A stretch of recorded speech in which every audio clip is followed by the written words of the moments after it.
Soberano Deus, eterno Pai, Pai, eis aqui a vida da tua filha. Pai, eu sei bem que a sua filha já tem a palavra a ser ministrada ao nosso coração. E a oração que eu faço nessa noite é para que o Senhor prepare os nossos corações, para recebermos, Pai, a semente que a sua filha há de lançar. Nos permita, Pai, receber tudo aquilo que o Senhor já ministrou ao coração dela. Nos permita, Pai, entender tudo aquilo que o Senhor quer falar conosco através da vida da tua serva.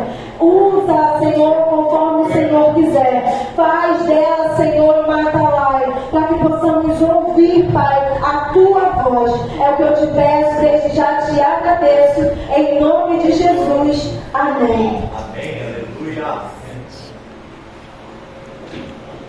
Salve a amada igreja, com a paz do nosso Senhor e Salvador Jesus Cristo. E com o amor de Cristo a todos que nos ouvem. É um prazer estar aqui mais uma vez. Já sou de casa, me considero de casa, porque eu estou sempre aqui. Inclusive esse louvor que a irmã Marcela acabou de louvar, eu louvava aqui quando eu era adolescente. Antes de eu me desviar, eu lembro que eu pegava as roupas da minha mãe, a gente comprava roupa igual, aí eu chamava minha amiga, minha prima, e vinha nós três aqui e louvávamos o Senhor. Eu devia ter por volta de meus 12, 13 anos. E hoje eu estou aqui, encontrei o irmão Cristiano, que era irmão de uma amiga minha de escola, e um amigo meu, uma amiga minha, né, assim, que eu gostava muito. E também eu pedi ao pastor Nenê, porque tudo é feito com honra e decência. Pode sentar, irmãos, porque antes de ler a palavra, eu queria louvar. Eu pedi ao pastor, porque enquanto eu vinha para cá, uma pessoa muito, muito importante para mim, que eu amo muito. Eu não vou falar o nome porque talvez a pessoa fique constrangida, mas acredito que está escutando aqui, pediu para que eu louvasse. Então eu vou louvar ao Senhor Jesus Cristo com os irmãos e espero que essa pessoa tão especial para mim esteja também escutando. A história do Senhor Jesus Cristo é um dos louvores que eu mais gosto. E ela fala assim, que tinha um rapaz lá na Galileia, o nome dele era Jesus. Um certo dia, à beira-mar, apareceu um jovem galileu. Ninguém podia imaginar que alguém pudesse amar do jeito que ele amava. Seu jeito simples de conversar tocava o coração de quem não escutava. E seu nome era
buscar os seus no meio de uma tempestade.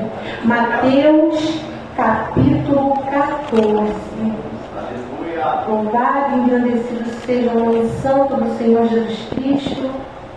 Evangelho segundo Mateus, a partir do versículo 22.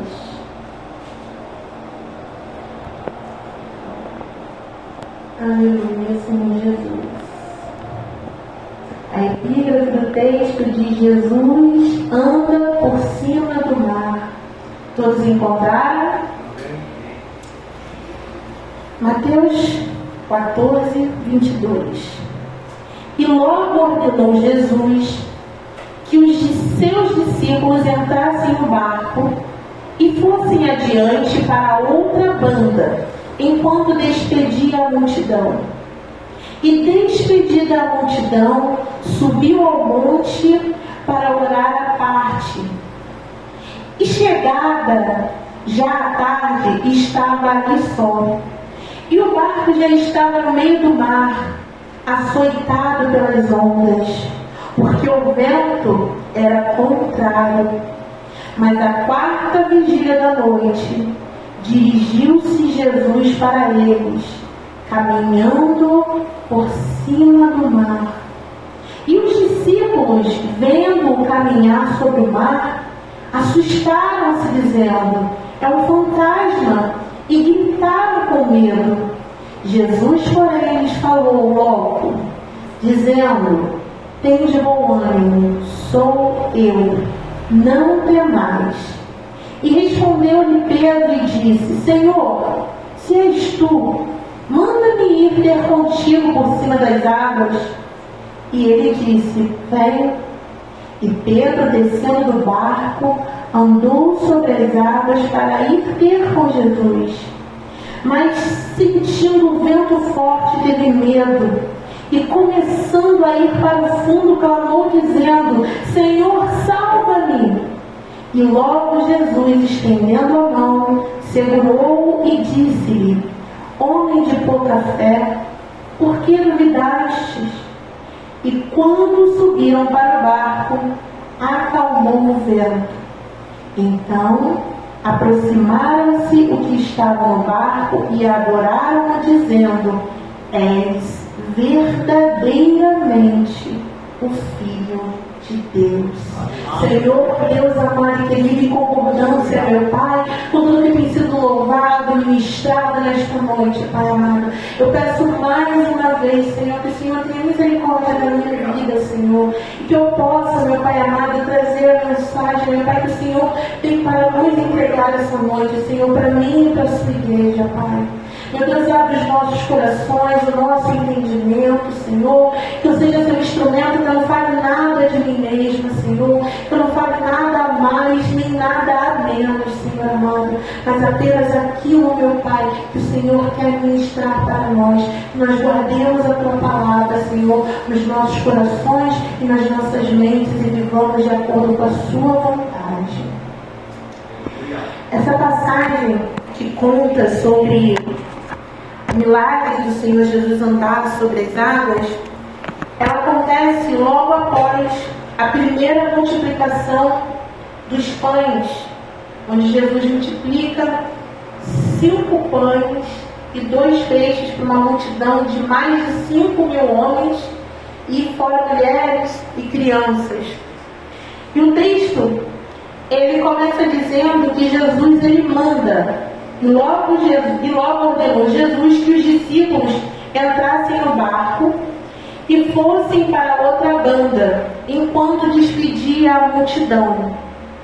No livro de Mateus não explica o porquê, mas no livro de João, que também fala sobre essa passagem, que está em João e Marcos, a multiplicação está nos 4 evangelhos, mas Jesus andar sobre o mar é relatado nos 3 evangelhos. A multiplicação dos pães é a única que está em todos.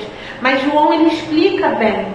E ele fala que a pressa de Jesus em mandar os discípulos entrar para o barco é porque aquele povo, ao receber curas, milagres e pão principalmente, eles querem fazer de Jesus o seu rei. E o Senhor sabia que o motivo daquele povo querer fazer ele de rei não era pelas palavras de vida eterna que ele tinha falado, mas sim porque ele deu pão terreno.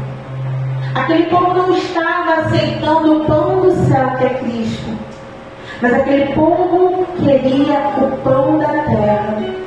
Porque de dois peixes, 5 pães, todo mundo comeu, se fartou, e ainda sobraram 12 cestos. Então esse povo, ele queria que Jesus fosse proclamado rei. E para que os discípulos não fossem contaminados, o Senhor tira eles dali. Porque os discípulos ainda não tinham entendido quais eram os planos de Deus. Muitas vezes, o Senhor vai nos tirar de um lugar onde a gente está pensando que está tudo bem, porque a gente não pode se contaminar. Porque às vezes a gente se contamina não porque é o mal, não, mas a gente se contamina com uma visão terrena, com uma visão limitada. Então o Senhor às vezes vai nos tirar de ambientes para que a gente não venha a pensar na conformidade do mundo. Por isso que o Senhor fala, não nos conformeis com esse mundo. Nós não temos que ser moldados dessa forma. Então, Jesus, ele manda que os discípulos vão para outro lugar. Porque se eles ficassem ali, eles iam ser guiados a querer um rei segundo a vontade deles. E é o rei que o mundo quer. Porque Deus, ele responde às orações não só dos crentes.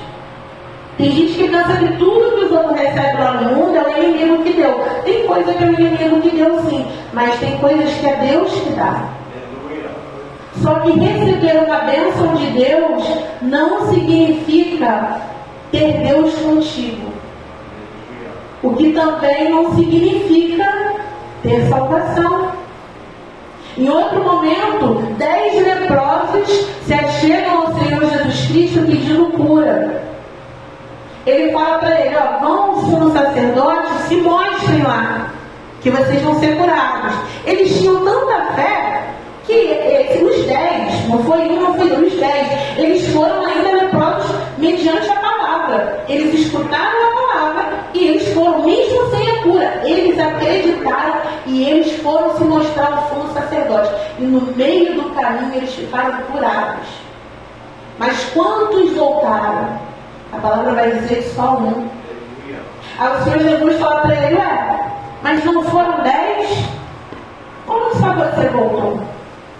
E ele fala para ele que a fé dele o salvou.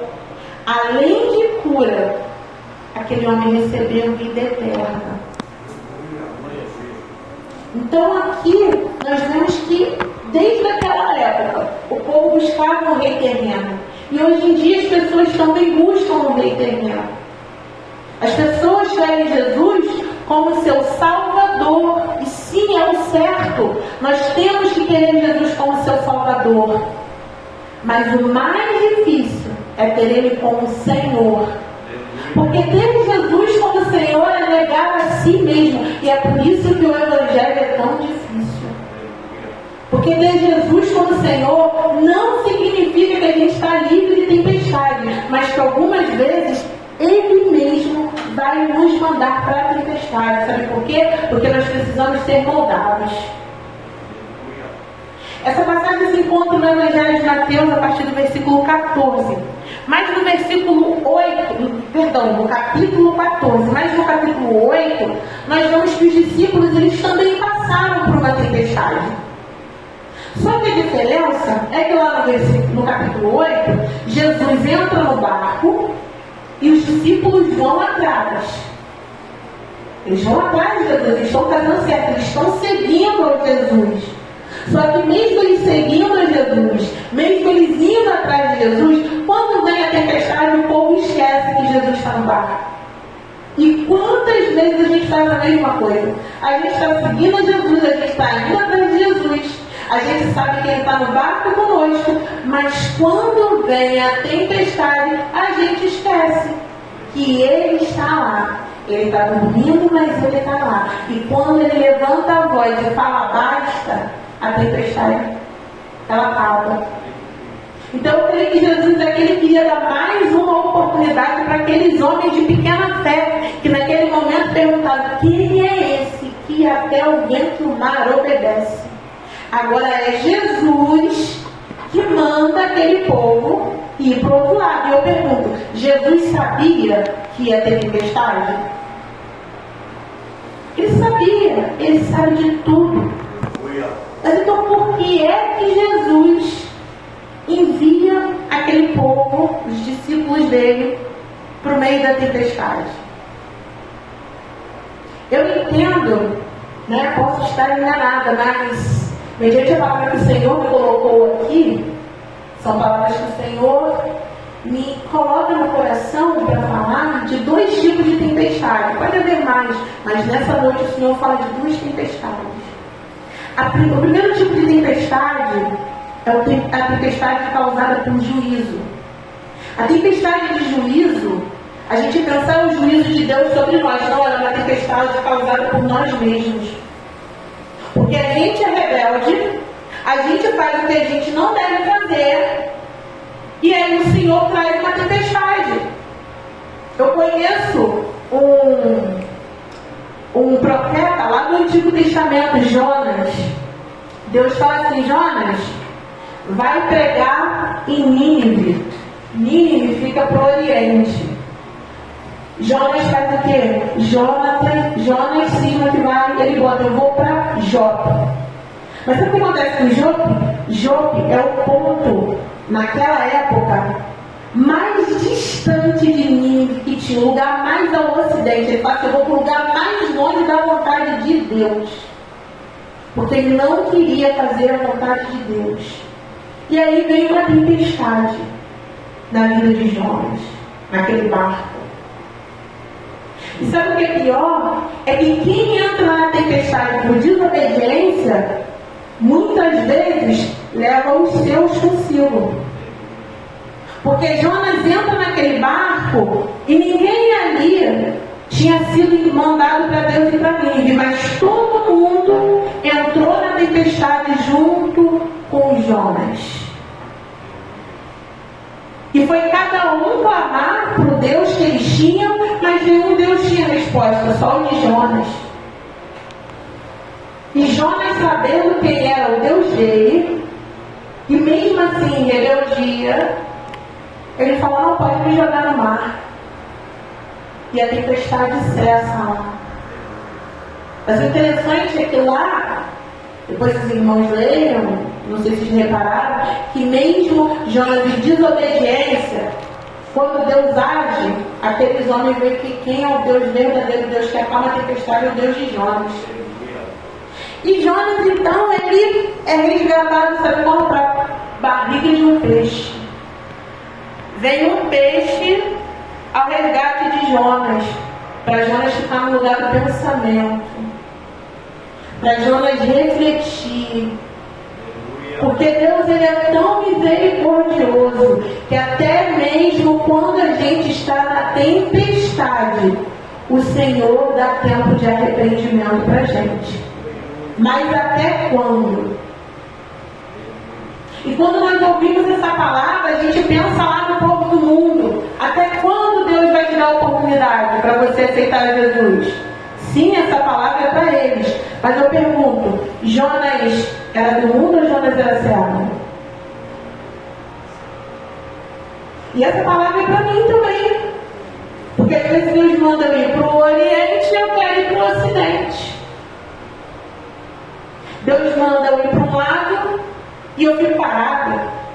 Às vezes a gente é desobediência, não é só você fazer o contrário, não. É você não fazer aquilo que Deus mandou você fazer. Porque se Deus manda fazer, é porque há um propósito. Então esse é o primeiro tipo de tempestade, é uma tempestade que ele vem por desobediência, é juízo. Ah, mas o juízo então foi Deus, não fui eu. Quando Deus manda dilúvio para matar todo mundo aqui na terra, não foi porque Deus é mau. Foi porque os homens pediram com a sua rebeldia.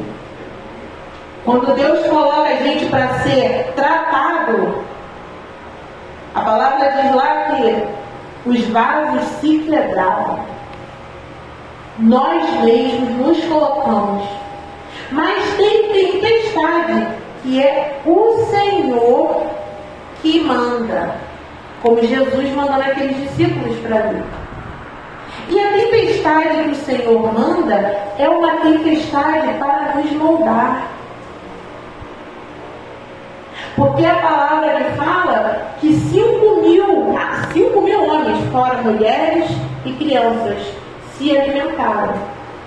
Mas só 12 foram chamados para o íntimo. Só 12 foram chamados a obedecer. Por quê? Porque aquele povo que estava ali se alimentando estava sendo movido por circunstâncias.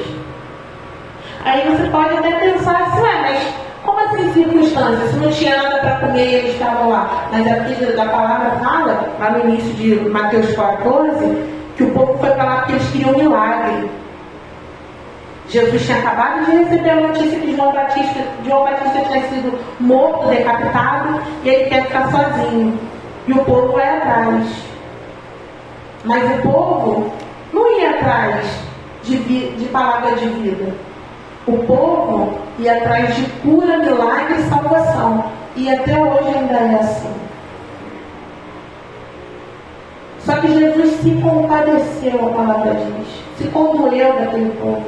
E até hoje o Senhor Jesus, ele se compadece do povo. Então o Senhor Jesus, ele opera milagres sim. Só que, como Diana, que você pode afirmar que Jesus, que aquele povo não queria ouvir as palavras de vida eterna de Jesus. Sabe por quê? Porque na primeira multiplicação tinha 5 mil homens fora mulheres e crianças.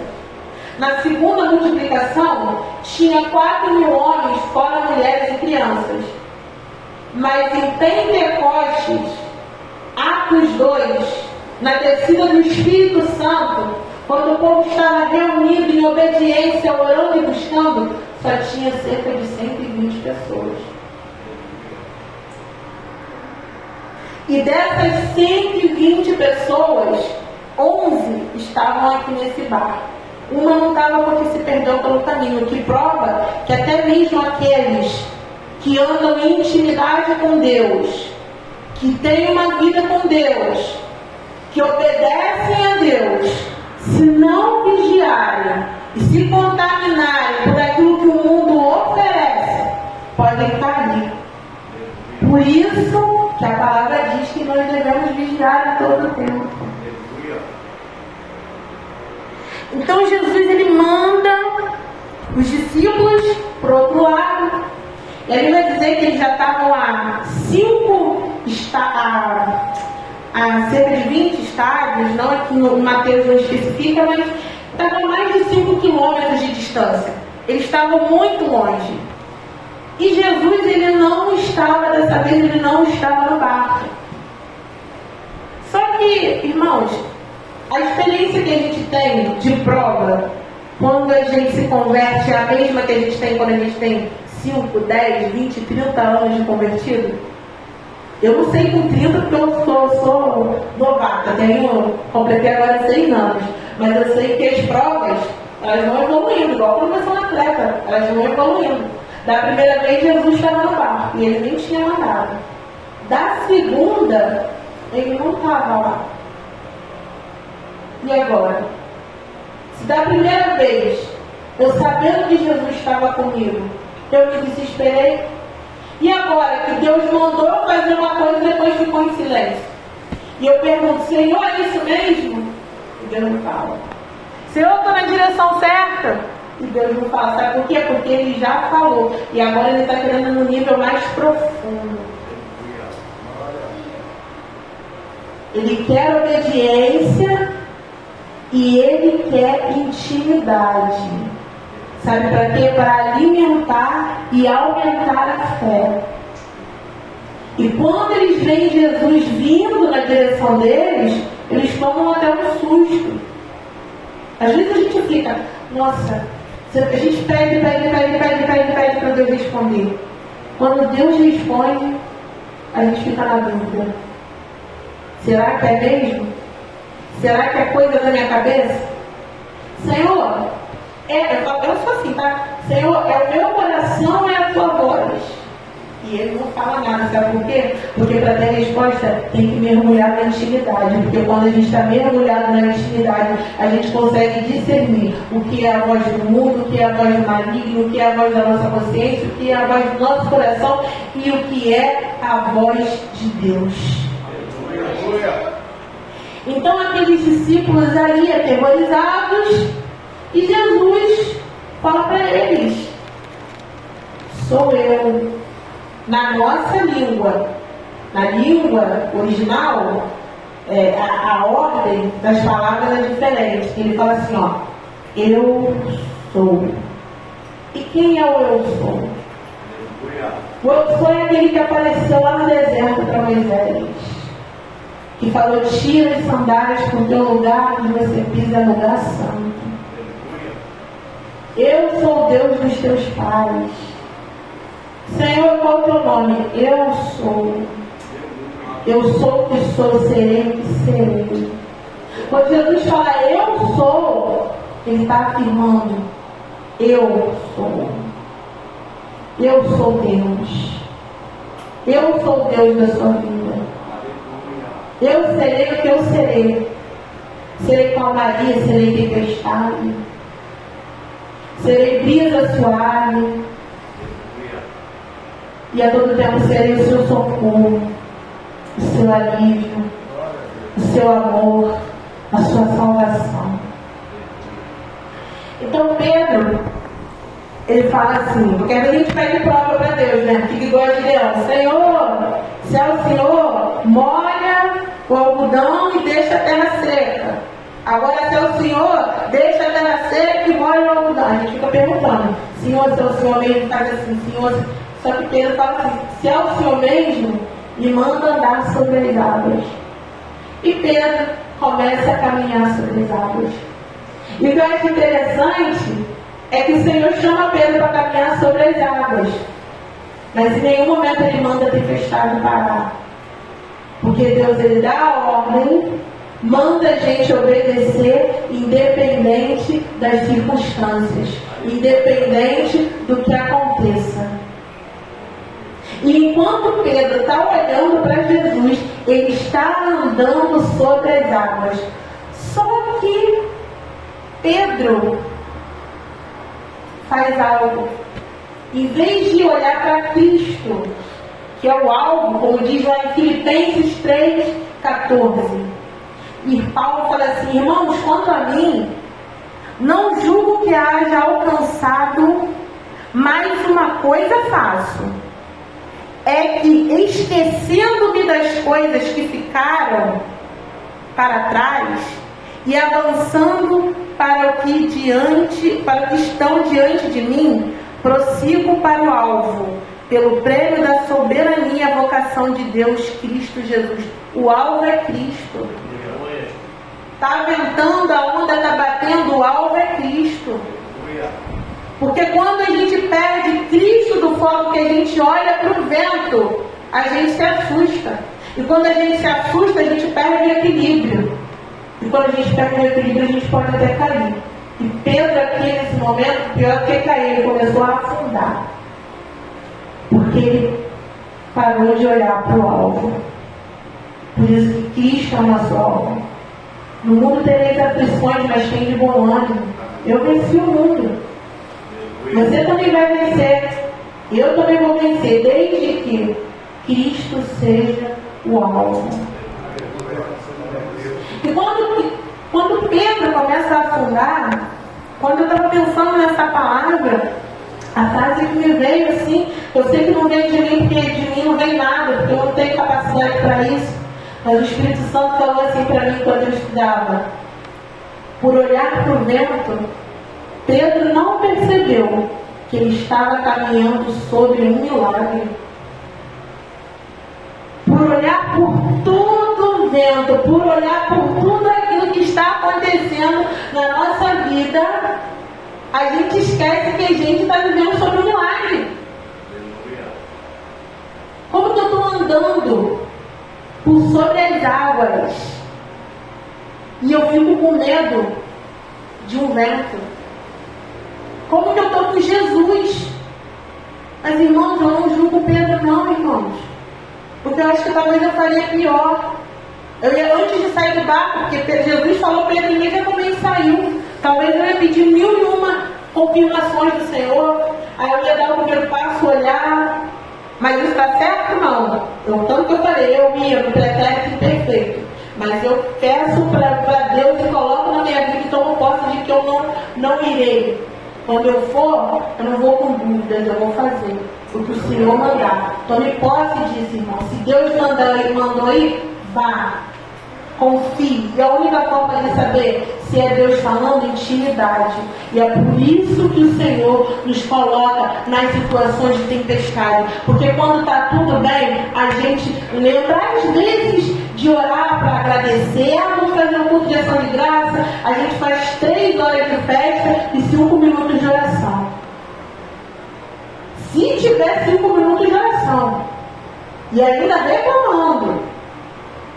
Agora, quando tem alguém doente, quando tem alguém prestes a morrer, quando tem alguém perdido, quando tem alguém precisando de ajuda, é boca no pó, boca no pó, boca no pó, jejum, oração, um monte de consagração, culto segunda, culto terça, culto quarta, irmão 6 horas, conhece irmão 6 horas? Irmão 6 horas por mim aí, 6 horas por mim aí, por quê?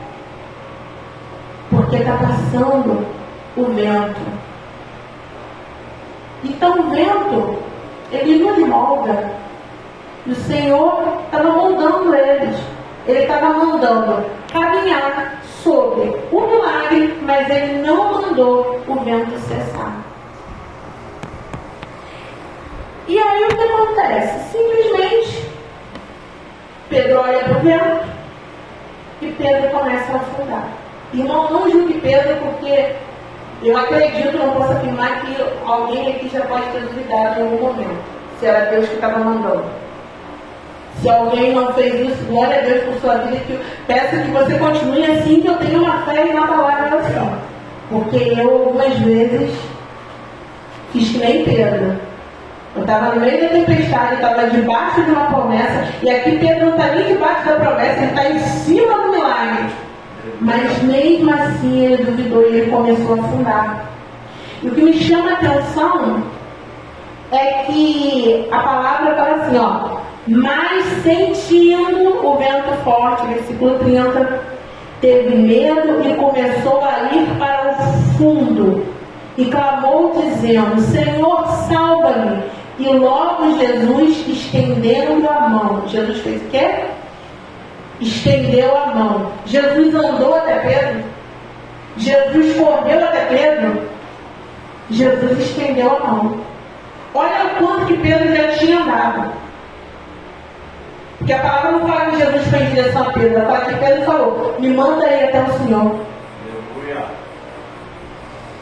Às vezes a gente está tão perto daquilo que o Senhor mandou, daquilo que o Senhor ordenou, daquilo que o Senhor tem para entregar para a gente. Mas é nesse momento que às vezes a gente está cansado, irmãos. É tanto vento batendo que a gente fica tão cansado que às vezes a gente está pertinho, mas a gente afunda. Só que a boa notícia é que ele está ali, ó, com a mão para poder te tirar, com a mão para poder me tirar. E aí aquele pescador é pescado. Só que o peixe, quando ele sai da água, ele morre. Mas Pedro, quando sai da água, ele vive. Pedro segura na mão de Pedro, segura na mão de Pedro e fala assim, ó. E logo Jesus, estendendo a mão, segurou-o e disse-lhe, homem de pouca fé, por que duvidastes? Irmãos, às vezes, pode ser, às vezes é falta de, não vai ser que é falta de fé não, pode simples assim, é falta de fé, é pouca fé, é fé que eu preciso melhorar. Às vezes eu fico assim, Senhor, eu não consigo, me pega no colo e me carrega, porque às vezes é necessário. Eu não sei se os irmãos já ouviram ou já leram, né, uma história, um livro que se chama Pegadas na Areia. Ela fala que uma missionária teve um sonho e ela olhava umas pegadas na areia. E nesse sonho ela estava conversando com Deus e ela fala assim, Senhor, eu estou me sentindo tão só, tão abandonada. E o Senhor fala para ela, olha para o chão. O que você vê? Na beira da praia, numa praia isolada, no mar de isolamento, aquela mulher olha e vê quatro pés, 2 pares de pés. E Deus fala então para ela, né, nessa história. Então, é porque quando você caminhava, em todo o tempo eu estava do seu lado. Você pode achar que você está sozinho. Você pode achar que não tem ninguém com você, que você está no deserto. Mas eu estou caminhando do seu lado. Olha. E aquela mulher, ela vai olhando as pegadas na areia. Aí chega em um ponto que não tem mais 4 pés, não tem mais 2 pares de pegada, só tem 2 pés. E ela pergunta assim, pergunta não, ela reclama, né? Porque o ser humano se acha no direito de reclamar, embora isso aqui seja só uma história para ilustrar. E ela fala assim, Senhor, mas olha nesse ponto aqui, tá vendo esse ponto aqui? Nesse ponto aqui, eu estava sozinha, porque os seus pés, eles não estão ali. Aí Jesus fala, não, filho, é porque nesse ponto aí eu te carreguei no colo. É uma história, mas quantas vezes o Senhor faz isso conosco? Como eu falei, o socorro de Jonas pela desobediência foi um peixe para ele ficar lá na barriga dele e pensar. Mas o socorro de Pedro, por mesmo que tivesse uma fé pequenininha, estava obedecendo, foi o próprio Deus que veio e segurou. E quando ele segurou, ele entrou no barco e o vento parou na hora. E aí no versículo 33 fala assim, então aproximando-se os que estavam no barco e adoraram-no, dizendo, és verdadeiramente o Filho de Deus. E o que me chama a atenção nesse versículo aqui, eu não tinha estudado sobre isso porque é o que o Senhor fala, que quando nós vemos Jesus acalmando o mar, lá no capítulo 8, eles perguntam assim, quem é esse que até o vento e o mar lhe obedecem? A nossa primeira prova, nossa, que Deus maravilhoso que eu tenho. Mas na segunda prova eles têm certeza, verdadeiramente, esse é o Filho de Deus. É por isso que a cada prova Deus vai aumentando a dificuldade, porque é para a gente ter mais intimidade com o Senhor, para conhecer mais e mais aquele que nos chamou. Então, uma coisa que eu pego daqui, que eu entendo daqui, que mais de 5.000 se alimentaram e se fartaram. Muitos foram curados. Todo mundo teve a oportunidade de ouvir, mas só 12 viveram o extraordinário.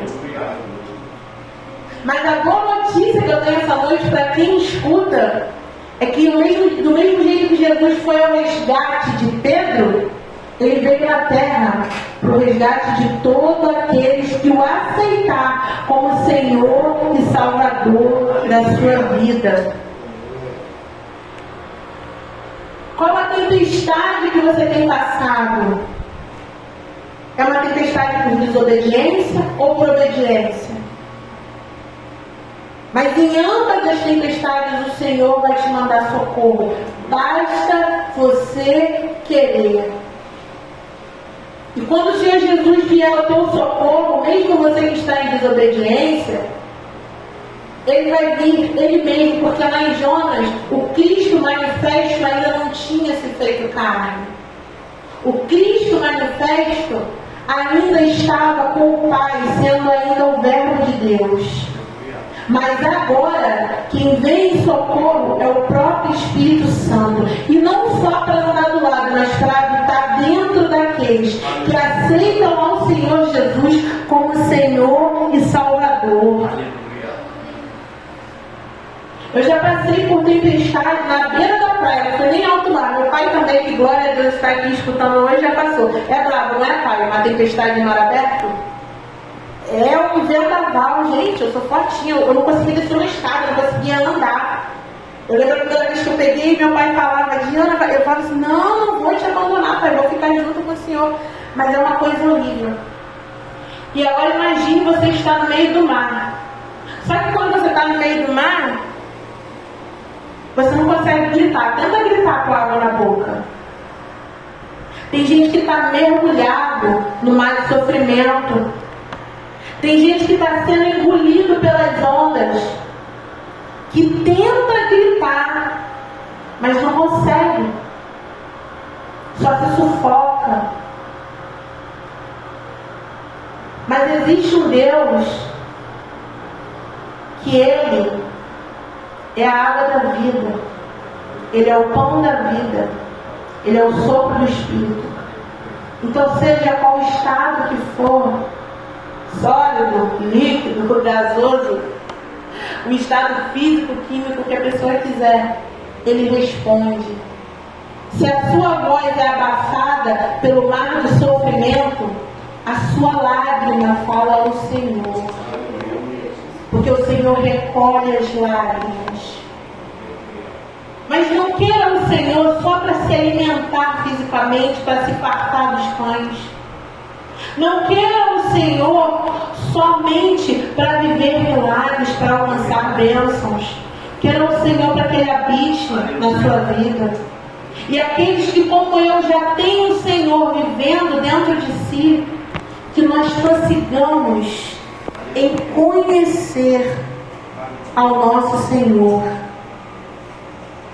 Que Ele não seja apenas o Rei que dá um pão feito de trigo ou de cevada, mas que Ele seja o Senhor que dá o pão da vida, a vida eterna, a salvação, gozo, paz e alegria.